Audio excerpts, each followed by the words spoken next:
คมเลยดีไหมเป็นยังไงตีเขาอันหนึ่งนะแบบนี้นะหนักดีไหมได้ดีคมมารีวิวมีดพี่น้องเพิ่งทำเสร็จเช็ดโลนๆใหม่ๆเลย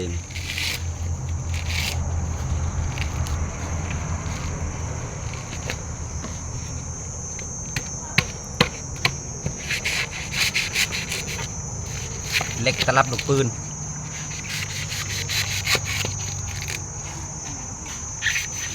เปิดมะพร้าวพอเบิ่งนะลองทดสอบมีดเบิ่งว่ามันคมหรือเปล่า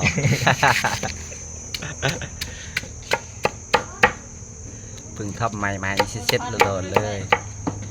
ไปคมหอมลายเล็บโอเคพี่น้องสำหรับคลิปนี้ลากันไปก่อนสบายดี